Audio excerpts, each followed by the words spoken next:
किसी पार्टी पर जो है पाबंदी लगाना कि जो बड़ी जमात हो, पॉपुलर जमात हो, इसके एक सूबे में हुकूमत भी हो, इसके खिलाफ में मौजूद हो, तो वो कोई मतलब अच्छे शगुन नहीं है, ना जमहूरियत के लिए, ना पाकिस्तान के निज़ाम के लिए, ना मुल्क के लिए। तो अगर वो फर्ज करें मतलब है आप कर भी लें, आप किसी तरह से कोई तिगड़म लगा के जनाब पाबंदी भी लगा दें, तो उसके जो आप जिसका इशारा करी थी कि जी हमारे सियासत पे अच्छे असरात नहीं होंगे, तो ये चीज मेरे ख्याल में इनको सोचना चाहिए, रीथिंक करना चाहिए उस चीज को। आई होप कि उन्होंने जो एक धमकी दी उसी तक महदूद रहें। अगर उससे वो आगे बढ़ेंगे तो पाकिस्तान के हालात जो है वो मजीद खराब होने का अंदेशा है। Would you say that testing waters कि देखना था कि ये, क्योंकि जिस तरह मैंने कहा मुतजाद बयानात आते रहे, would you say that testing waters के देखना चाहते थे कि रिएक्शन क्या आता है, इत्तेहादियों का रिएक्शन क्या आता है, मुल्क में क्या रिएक्शन आता है, पब्लिक का क्या रिएक्शन आता है?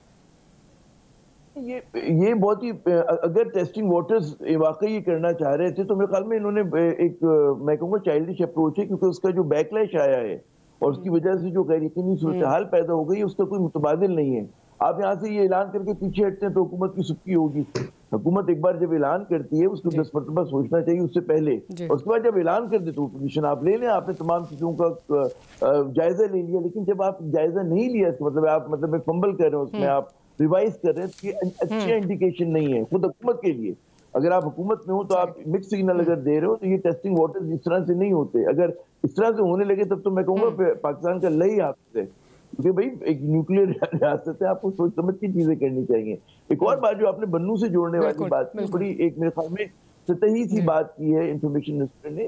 केपी के और बलूचिस्तान के जो मसाइल हैं वो बहुत ही पेचीदा है और बहुत पुराने हैं, और उसको बहुत ही सही बात होगी कि आप उसको जोड़ दें सिर्फ पीटीआई के साथ। PTI could be an element, PTI की वजह से चीजें कैटलिस्ट का किरदार अदा कर सकती है, लेकिन हमें पता है कि पीटीएम वहां पर पहले से है, हमें पता है कि टीटीपी का चैलेंज है, हमें पता है कि अफगान नेशनलिस्टों का चैलेंज है, हमें पता है कि दहशतगर्दी का चैलेंज, वो पुराना चैलेंज है। सुप्रीम कोर्ट में रेफरेंस भेजने की बात हो रही है, वो कानून के तहत हुकूमत का हक है।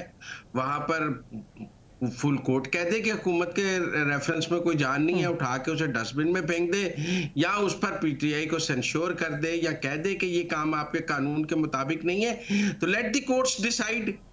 आपका मतलब है कि अगर हुकूमत ये समझ रही है कि मैं बैन की बात कर रही हूं, मैं बैन वाली बात कर रही हूं, मैं बैन वाली बात कर रहा हूं कि बैन का रेफरेंस सुप्रीम कोर्ट में जाने दे, कानून के तहत सुप्रीम कोर्ट में जाना है। अगर हुकूमत समझती है कि तहरीक इंसाफ कोई काम आइन और कानून के मुताबिक नहीं कर रही है तो उसको रेफरेंस भेजने का हक होना चाहिए। ये तो कोई बात नहीं है कि जी रेफरेंस भेजना बड़ा अहमकाना फैसला है। अगर कोई मकबूलियत आइन और कानून के अहमकाना फैसला इसलिए कहूंगी क्योंकि मुझे जरा ये एक्सप्लेन कर दीजिए कि अभी पिछले हफ्ते 10 दिन तक आप उस जमात को, आप उसके साथ हाथ मिलाना, उसको एंगेज करना चाहते थे। एकदम से आपको साइफर भी याद आ गया, आपको तरीन साहब की कॉल भी याद आ गई, आपको जो है वो बाकी चीजें भी जो है वो याद आ गई। तो ये एकदम से ये क्या हुआ? मतलब उसी जमात के साथ आप जो है ना वो करना चाहते थे, आप उसी जमात के साथ एंगेज करना चाहते थे मुल्क को बेहतर करने में, इसलिए ये एक आफ्टर थॉट लगती है in the backdrop of the 8-5 फैसला। नहीं, आफ्टर थॉट नहीं है। आप बात तो दहशतगर्दों से भी करते हैं, आप बात तो मुजरमों से भी करते हैं। रियासत का काम है बात करना, और सियासत में बात होती रहती है। अगर किसी ने आइन तोड़ा है तो उसका आर्टिकल 6 का रेफरेंस भी जाना चाहिए, और बात अगर करनी पड़ेगी तो जमात से बात भी होनी चाहिए। ये दोनों बातें साथ साथ क्यों नहीं चल सकती हैं? आप क्यों समझती हैं कि उसके बाद कुट्टी हो जाएगी और फिर बात नहीं होगी? बात फिर भी साथ साथ चलती रहेगी।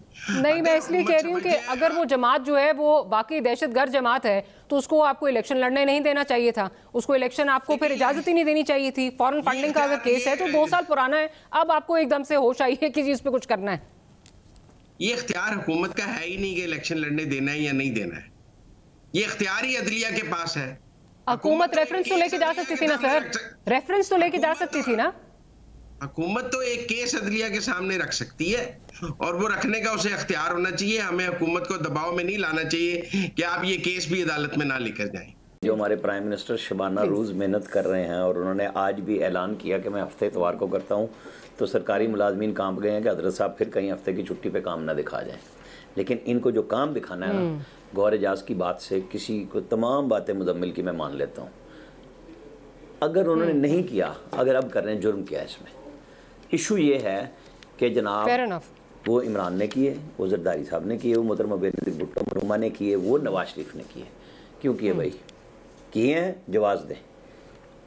इशू ये है कि हमारे, मैं ये अब गौर एजाज साहब तो एक हफ्ते से बोल रहे हैं, मैं 4-5 हफ्ते से मुसलसल ये बात कर रहा हूँ कि गवर्नमेंट को पाकिस्तानी ओनर्स को, IPPs के सबको बिठाना चाहिए, लाइव बिठाएं कि जनाब आपने इतने पैसे खर्च किए, इतने प्रॉफिट्स ले लिए। सबसे पहले अपने लोगों को बताएं कि हम आपको पैसे नहीं दे सकते, और उसमें गवर्नमेंट के जो अपने इदारों की बात आ रही है उस पे आ जाए, उनके ख़त्म करें कैपेसिटी पेमेंट चार्जेस। फिर आप दुनिया के साथ चाइनीज़ पे जाएं, जो आपके पास आया हुआ है इन्वेस्टर, उनसे बात करें कि यार हमारे तो पल्ले ही कुछ नहीं है, ये लोग मर गए हैं। अगर आप रोज़ाना जो मेहनत करना चाह रहे हैं ना हफ्ता इतवार, प्राइम मिनिस्टर साहब मैं आपसे कह रहा हूँ, तो फिर सबसे पहले अपने घर को ठीक करें, अपने इत्तेहादी, अपने दुश्मन, सियासी दुश्मन सबको बिठाएं, IPPs ओनर्स को। ये वो चीज़ें हैं जहां यकीन आएगा कि आप वाकई मेरे लिए मेहनत कर रहे हैं, आम आदमी के लिए मेहनत कर रहे हैं। तो सबसे पहले अपने दोस्तों को तकलीफ पहुंचाएं, अपने सियासी हरीफों को पहुंचाएं जिनकी जेबों में पैसे रुकने का नाम ही नहीं ले रहा।